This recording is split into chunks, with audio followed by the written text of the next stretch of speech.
We're looking at some Tactica models here. Wargaming tactics, independent of system, independent of rule set. Some things that for your next game you can consider, or some army lists that you can look at building. We looked at deployment lockdown yesterday. I pushed that up to the archive here on my channel under the Wargaming tactics. Let's look at Hero Hammer. Hero Hammer is one of my favorite builds. So every war game, every gaming system is going to have elite units. They're going to have some sort of leadership unit, named units, special units, essentially heroes in the game. And often these heroes have unique powers, have better than average stats. I mean, they represent the elite of the elite, the command structure in the army. And you're going to pay more points for them also, or battle value, whatever the currency is, to figure out the equality of the armies that you're playing. Hero Hammer is where you take a lot of heroes. I mean, normally you'll maybe take one, because for the narrative, you want to have your hero lead the army, your commander. Maybe there's a couple of interesting abilities, so you'll play around with it. But you realize it costs a lot of points, and you want to spend those points absolutely elsewhere on other things for the battle value. The way it balances out in most war games with these powerful units, if you think about it, every war game has a game turn. Something happens. Maybe you move, then you shoot, then you use the physical phase, then you have the heat phase, or you move, you shoot, psychic, assault, morale phase, move and shoot, morale, all these different phases. The hero model, that one single powerful model, can only be in one place at a time. So if it's on the left side of the table, yeah, when it's my turn, I run up, or I move up, or I hover up, I fly up, whatever the system is, and I just like beat the heck out of one of your units and blow up a tank because I'm so powerful. Okay, you're not happy about that, but okay. But I'm on that side of the table. I'm physically only on that side of the table, and then next game turn, I'm going to have to move to get into a new position. Then the turn after that, I'm going to attack. So there's a delay. When you have a single powerful unit, it can't be everywhere attacking everything. There's a delay of turns. And of course, that doesn't take into account the fact that you're going to be moving around on the table. Maybe you'll try and run away from me. Maybe you'll try and redeploy. So Hero Hammer is where you say, okay, look, the internal game mechanics are, we have these super powerful single leader units, often with very interesting powers and abilities. But by taking one, is it really that powerful in the long term? Because it can't be everywhere. Hero Hammer is where you go, I'm all in. I'm taking all my battle value, and I'm buying these elite units. And I'm going to have them all over the table. So now they're all working in tandem. They're all working in tandem together. And essentially, they are kind of everywhere at once. And they're running around and blowing stuff up and assaulting stuff and using psychic powers and whatever's in your system.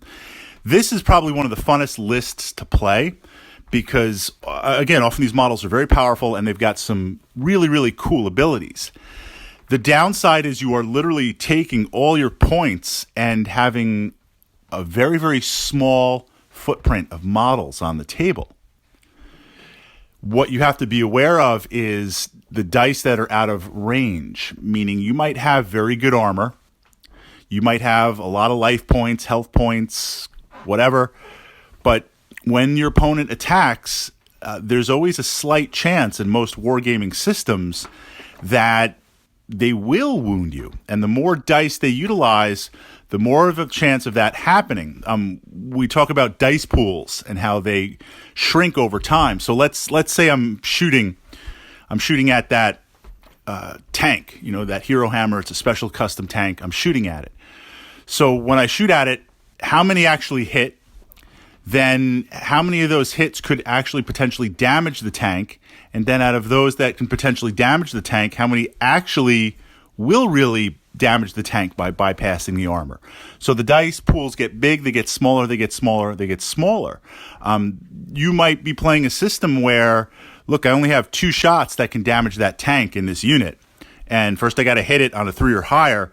And then to damage it and bypass the armor, I need to roll 2 6s in a row on a d6. What are the odds of that happening? Well, if you roll enough stuff, it will happen. So the Hero Hammer army is vulnerable to just crazy lucky dice rolls.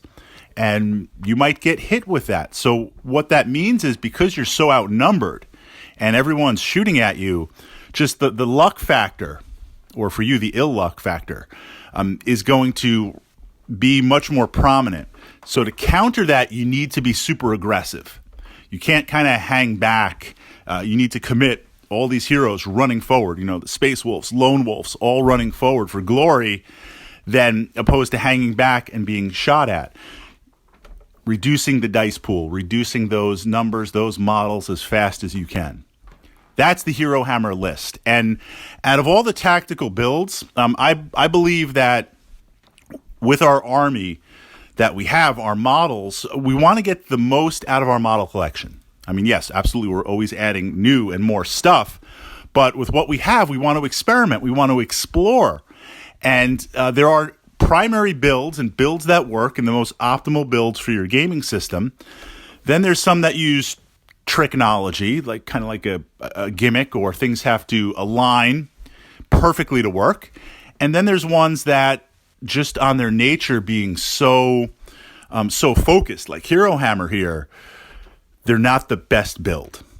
They're not the most optimal build. They leave you very vulnerable to certain things. So why the heck would you play them? Because there's some fun in it. There's some value in it. There's some awesomeness in it. Few stood against many. That's the Hero Hammer build. And as long as we're aware of the deficiencies, we can begin to approach it tactically to try and leverage it the best that we can.